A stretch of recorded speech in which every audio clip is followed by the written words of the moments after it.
The woman in room 408 doesn't have a face anymore. I don't mean she's disfigured. I mean when I look directly at her, there's just nothing. A smooth absence where features should be. But when I glance away, I swear I can see her smiling in my peripheral vision. Let me back up. I've been working nights at St. Catherine's Hospital for 3 years. You get used to the sounds, ventilators hissing, distant monitors beeping, the shuffle of nurses' shoes on linoleum. You get used to the emptiness of 3 a.m. corridors, the way shadows pull in doorways, the patients who cry out in their sleep. You don't get used to finding someone who shouldn't exist. It started 6 hours into my shift. I was doing rounds on the 4th floor, checking charts, making sure everyone was stable. Standard stuff. When I reached room 408, the door was closed. That wasn't unusual. What was unusual was the thick smell of copper seeping out from underneath. I knocked. No answer. I opened the door anyway. She was sitting upright in bed, hands folded in her lap, IV stand beside her like she'd been there for days. The room was freezing. My breath came out in clouds. "Hi there," I said, checking my tablet. "I don't think I've met you yet. What's your name?" She turned her head toward me. That's when I realized I couldn't see her face. And that's when I checked the records and found room 408 listed as vacant. I've been a night nurse at St. Catherine's for 3 years. Long enough to know which floorboards creak on the 4th floor, which vending machine still accepts crumpled bills, which doctors leave their coffee cups on the nurses' station and never come back for them. The hospital was built in 1952. You can tell. The walls are that particular shade of green that only exists in old institutions, somewhere between mint and morgue. The fluorescent lights hum at a frequency that gets into your teeth. After midnight, half of them are on timers, so you walk through alternating pools of light and shadow, your shoes squeaking on linoleum that's been waxed 10,000 times but never quite comes clean. Night shift is different from day shift in ways civilians don't understand. It's quieter, sure, but it's the quality of the quiet that changes. During the day, silence is just the space between sounds. At night, silence is its own presence. It presses against you. You become aware of your own breathing. The distant beep of a heart monitor 2 rooms over sounds like Morse code. Most nights I work the 4th floor, post-op and long-term care. My rounds follow the same pattern. Check vitals, adjust IVs, make notes in the tablet they gave us last year to replace the paper charts. Room 401, 403, 405. The even-numbered rooms on the return trip. Mr. Patterson in 4112 always asks for water. Mrs. Chen in 406 sleeps with the TV on, volume muted, the blue glow painting her face in shifting light. You develop a rhythm. You learn which patients are easy, which ones need extra time, which call buttons go off like clockwork at 2 a.m. I was good at my job. Efficient. I knew the 4th floor better than my own apartment. That's why I noticed when something was wrong with room 408. Not wrong exactly.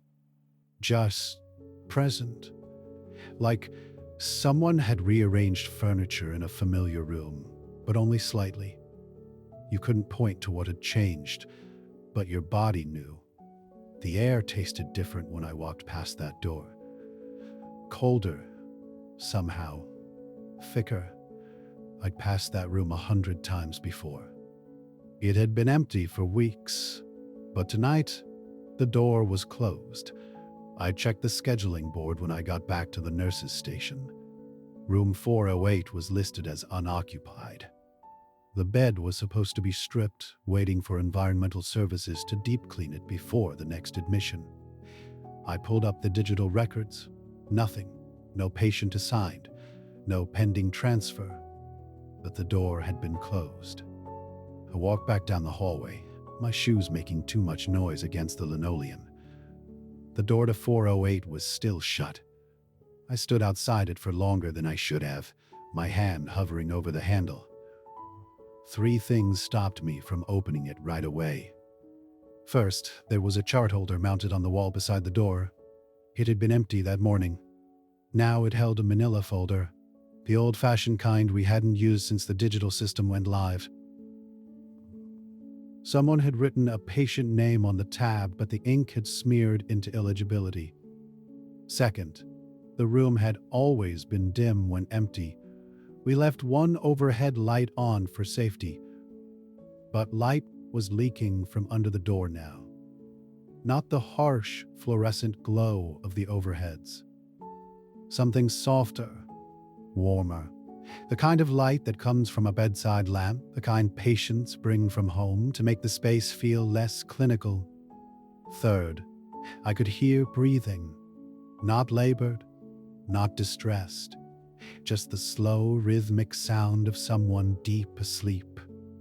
In through the nose, out through barely parted lips, the kind of breathing you shouldn't be able to hear through a closed door. And fourth, the one that made my stomach drop. The call button light above the door was on. The red LED was lit, meaning someone inside had pressed it. But there was no sound. Our call buttons triggered an alarm at the nurses' station, a specific chime for each room. 408's chime hadn't gone off. I stood there, staring at that silent red light, and told myself I was being ridiculous. Someone from day shift had probably admitted a patient and forgotten to update the system. It happened. Rarely, but it happened. The smeared name, the old chart, the lamp, all of it could be explained. I just needed to open the door and check. My hand was on the door handle when I noticed the smell. Not antiseptic, not the institutional blend of cleaning products and hand sanitizer that permeated every inch of the hospital. This was something else entirely. Lavender and something floral I couldn't quite place. The kind of smell that belonged in a grandmother's bedroom, not a sterile hospital room that had been empty for weeks.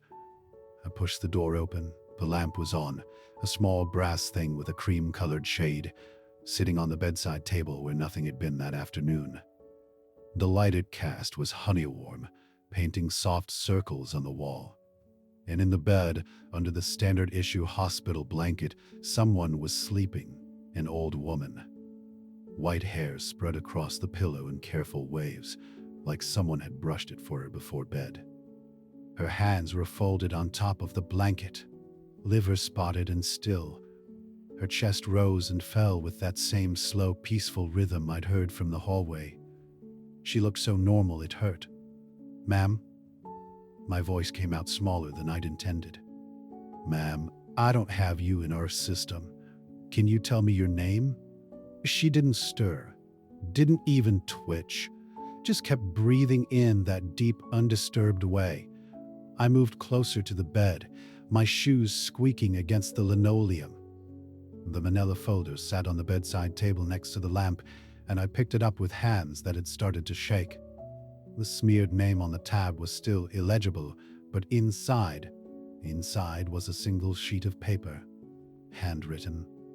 Not in the rushed doctor's scrawl I was used to, but in careful looping cursive. The kind of penmanship they don't teach anymore. It listed vitals, medications, a diagnosis I didn't recognize. At the top, where the patient's name should have been, someone had written 2 words. Room 408. That was it. No name. Just the room number, like the room itself was the patient. I looked back at the woman in the bed. She was still sleeping, still breathing, still perfectly, impossibly peaceful.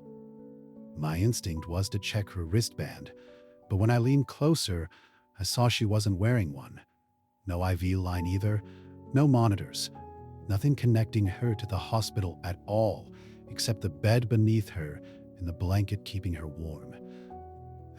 This had to be a mistake. Someone's confused grandmother who'd wandered in, maybe. Dementia patients sometimes slip past security. We'd find her family in the morning, get everything sorted out. The lamp was probably hers. She'd brought it with her somehow. I backed toward the door, clutching the folder against my chest like it might protect me from something. The woman in the bed didn't move, didn't even seem to know I was there. That's when I heard it. Footsteps coming from the hallway outside. Slow, deliberate. The kind of walk that belonged to someone who knew exactly where they were going. I froze, listening. The footsteps passed room 408 without slowing down. Kept going, fading toward the east wing where I'd just come from, where there were no other patients. Where everything was dark. My radio crackled. Static. Then Dave's voice, but wrong, stretched thin like a recording played at the wrong speed. Hey, you still on 4? I fumbled for the radio on my belt. Yeah. Dave, is someone else up here? More static. When his voice came back, it sounded normal again. No one signed in. Why? I heard footsteps. Probably just the building settling. These old places, The lamp flickered. Just once. A quick stutter of light that made the shadows in the room lurch sideways. The woman in the bed took a deeper breath, held it, then let it out in a long, rattling sigh. Dave, something's wrong up here. What kind of wrong? I didn't know how to answer that. How do you explain that a room feels like it's waiting for something? That the air tastes metallic? That your skin is crawling with the certainty that you're being watched by something that isn't quite there? The radio went silent. I pressed the button again. Dave, nothing. I glanced at the list in my hand, the one that had fallen from the drawer. My eyes caught on the second rule, the one I'd dismissed as melodramatic. Do not respond if she calls your name. The woman in the bed hadn't spoken, hadn't moved, but I read the next line anyway. Do not enter if the lamp is off. My blood went cold. The lamp. The specific out-of-place lamp that didn't belong in any hospital room I'd ever seen. Someone had left these rules. Someone had known about this. I scanned the rest of the list, my hands shaking so badly I could barely read the ink. If you see someone in the hallway after midnight, do not acknowledge them. Footsteps. The footsteps I just heard.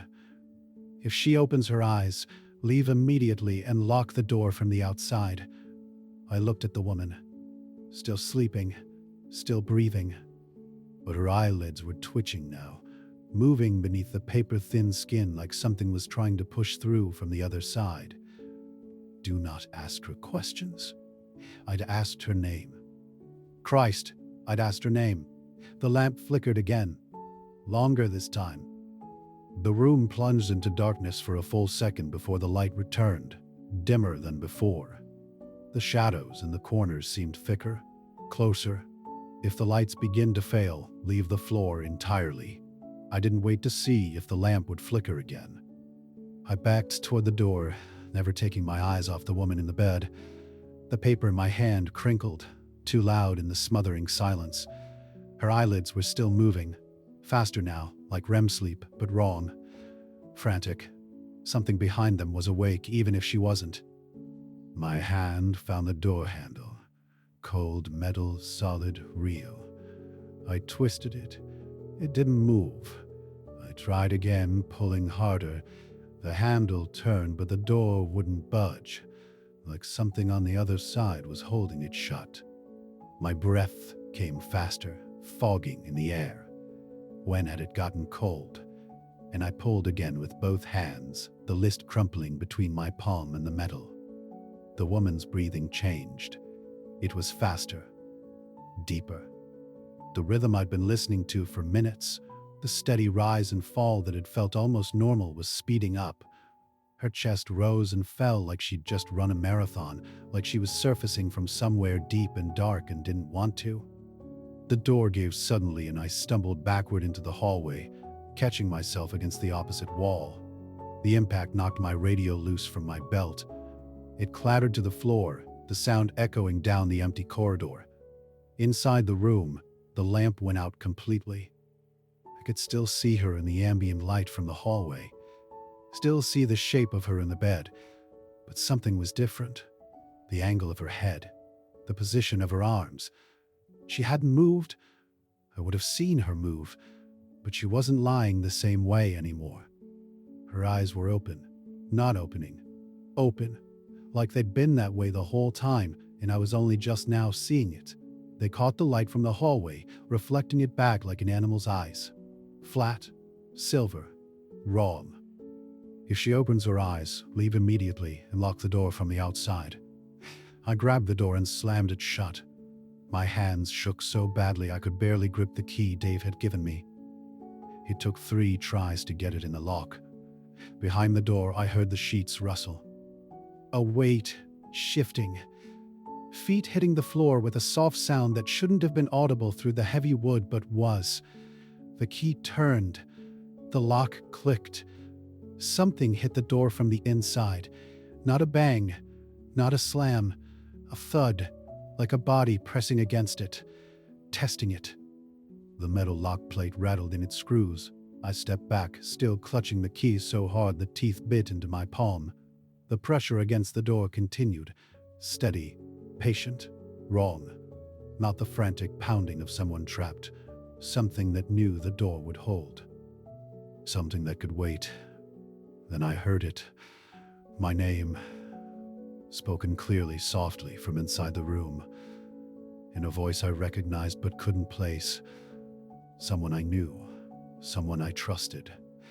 The name came again, questioning this time. Concerned, like I was the one who needed help. My mouth opened to respond. The list, the rules. Do not respond if she calls your name. I clamped my jaw shut so hard my teeth ached. The pressure on the door eased. Silence.